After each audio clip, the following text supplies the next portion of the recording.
Hai guys, Assalamualaikum guys. Aku dah lama ni guys tak buat video. Sekarang saya bercakap sambil jogging tau.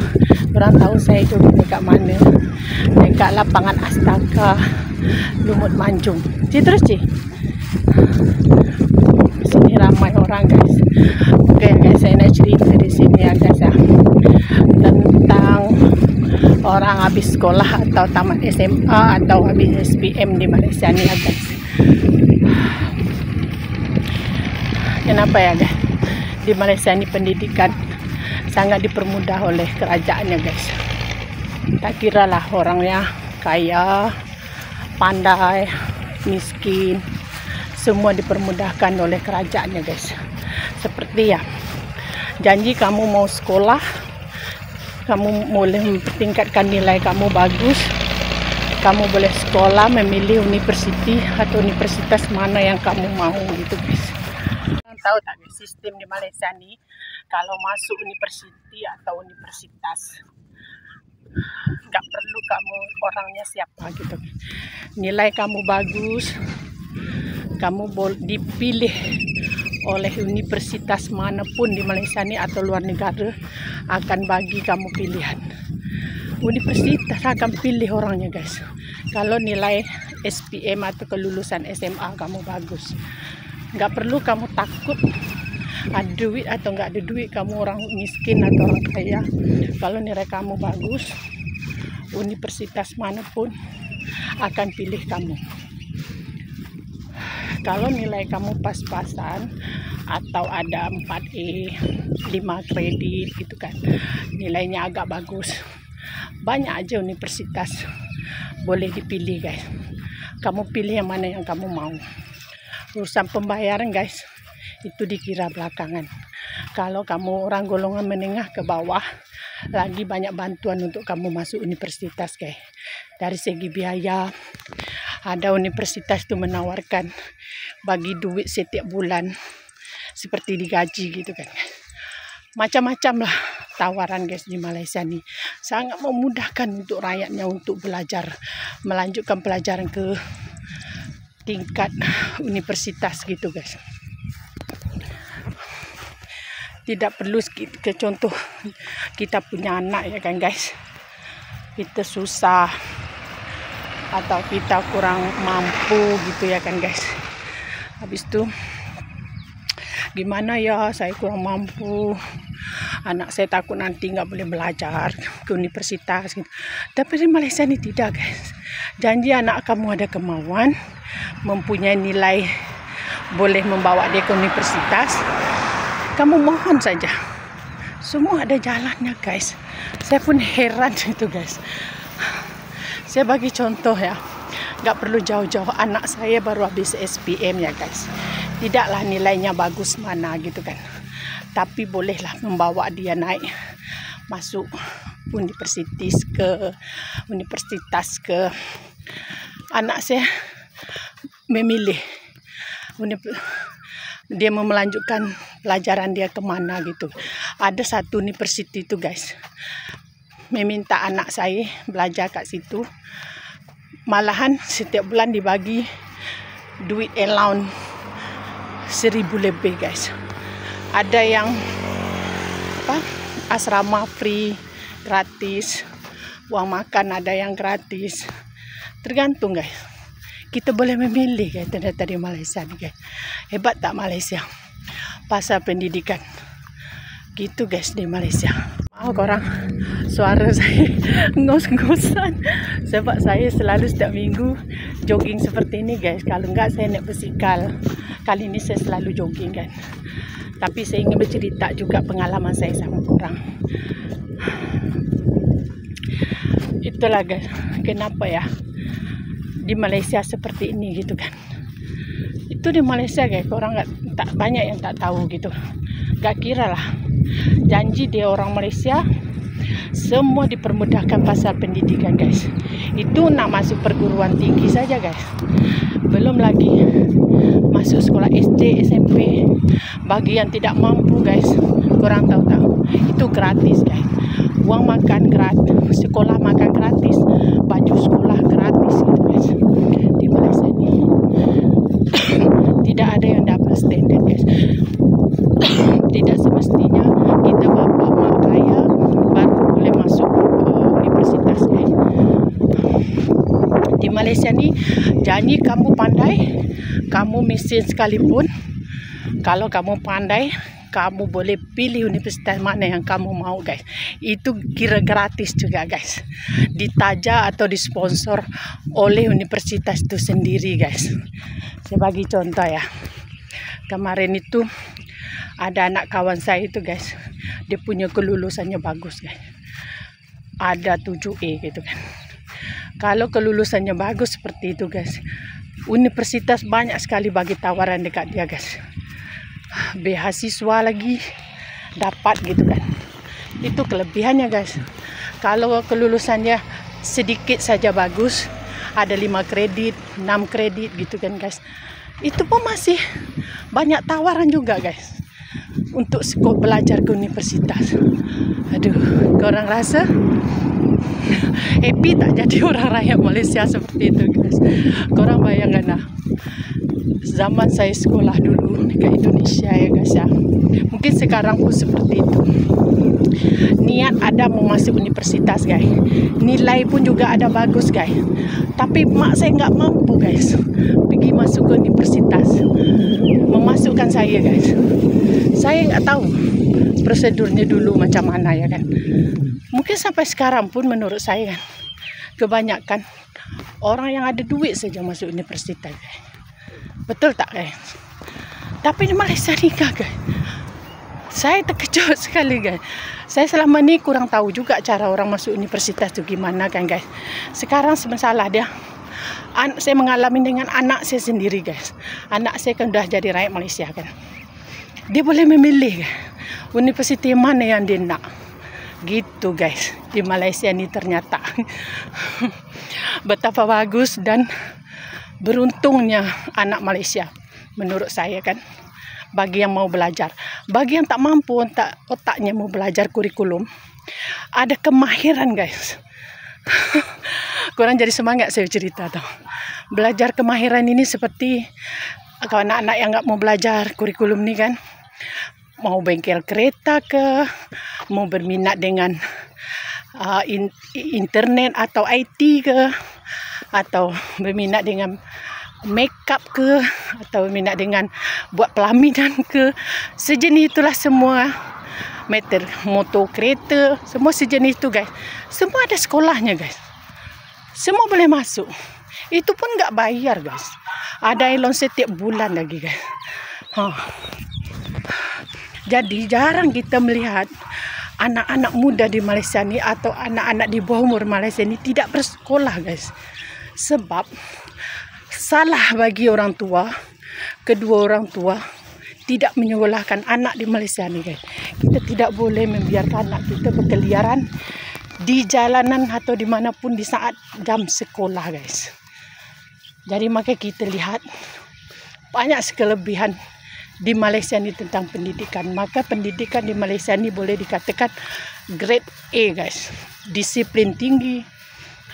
Cara belajar guru-guru di sekolah juga tinggi disiplinnya, guys. Itulah, guys. Saya jadi bersemangat menceritakan. Saya pun nggak tahu menceritanya gimana, guys. Tapi ini teruja menurut saya. Hati saya sangat teruja, guys. Aduh.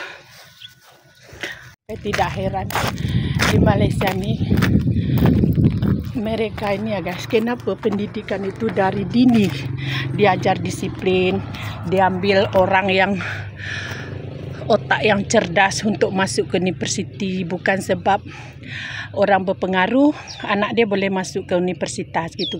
Di Malaysia ni enggak, guys.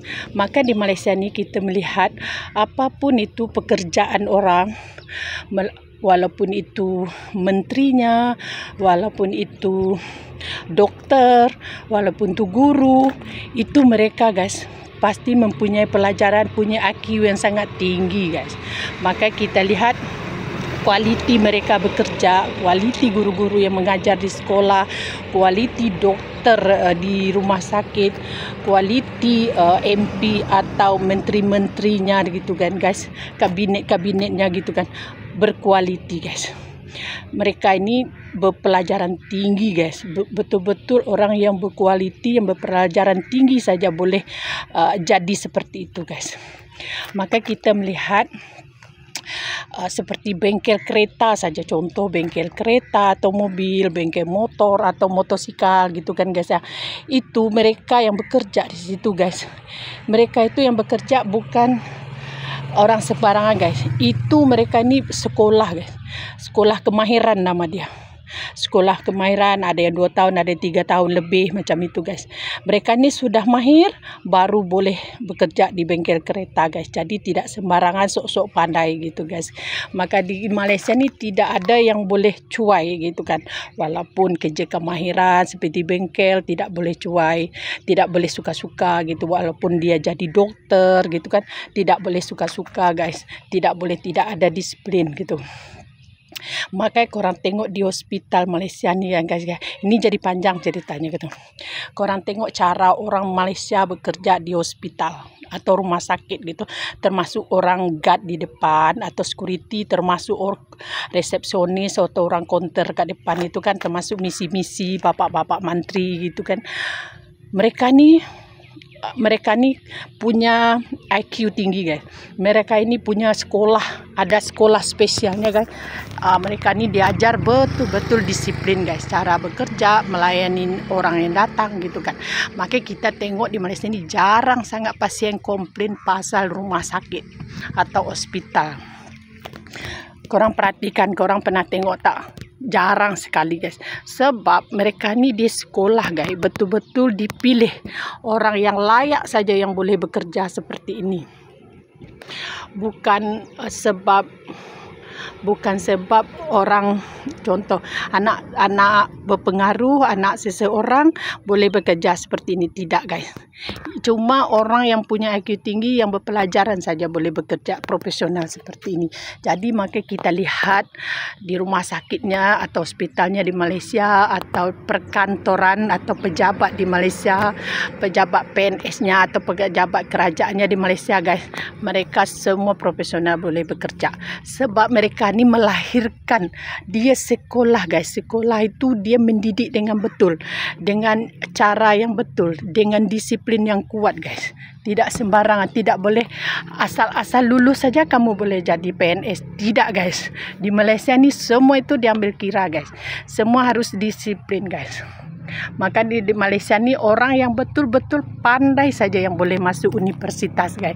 Tidak sebab duit, tidak sebab orang berpengaruh guys. Itu di Malaysia guys. Makanya Malaysia melahirkan orang-orang muda yang sangat cerdas. Maka di Malaysia ni orangnya IQ-nya tinggi-tinggi guys. Jadi pasal bekerja mereka ni sangat disiplin. Itu di Malaysia guys. Itu wajib dicontoh guys. Kerajaan Indonesia harus mencontoh cara mereka mendidik sekolah di Malaysia ni. Maka kita melihat jarang sangat orang bekerja yang tidak disiplin di Malaysia ni guys. Cerita saya guys, saya dah habis jogging. So sekarang saya mau masuk ke pasar Setiawan ni guys.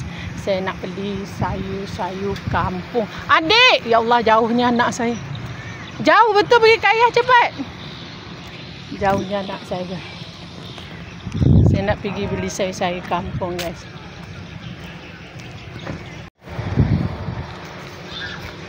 Sini tempat makan-makan. Saya nak beli sayur. Saya nak buat sayur asam guys.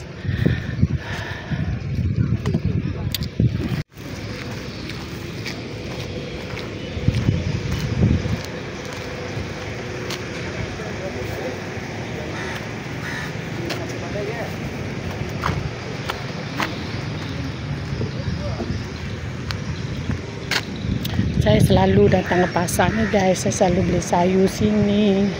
Saya selalu beli rojak kat situ.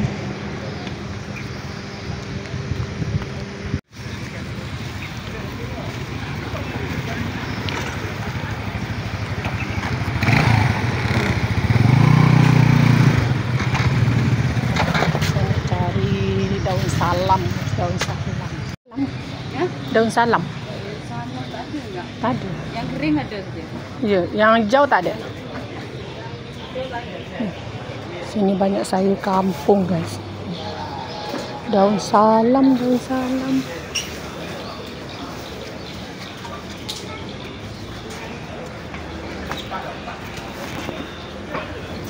Cik, ada daun salam ke cik? Memang tak ada. Kering pun sama juga bau dia. Wangi kok. Oh, boleh. Kalau kering berapa cara beli dia? Bolehlah 1 paket.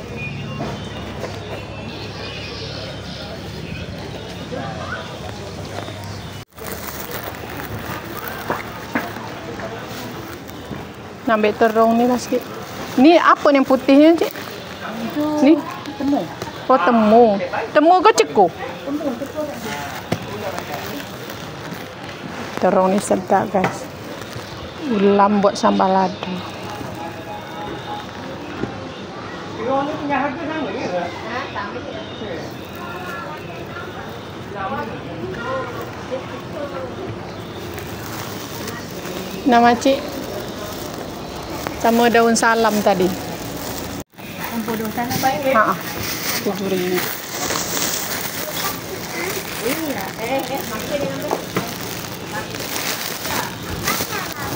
Tempoyak. Dah beli sayur kampung. Tadi saya beli daun salam. Tapi daun salam dia kering guys. Tapi tak apalah. Hari ini saya nak ulam.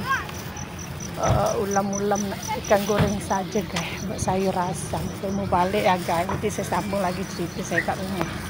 Guys, saya dah sampai di rumah. Saya mau masak guys. Jangan lupa komen dan subscribe saya punya video tadi ya kan.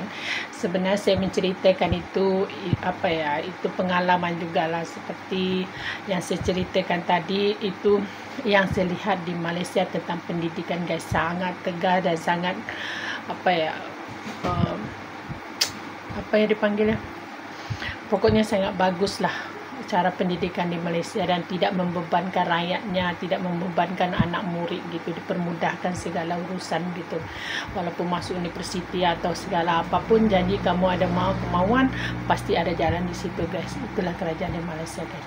Sampai di sini dululah saya bercerita guys. Nanti banyak-banyak saya cerita, nanti kata saya membanding-bandingkan. Tidak ya guys ya. Ini just untuk pengalaman saya ceritakan untuk korang semua. Bye guys. Assalamualaikum guys.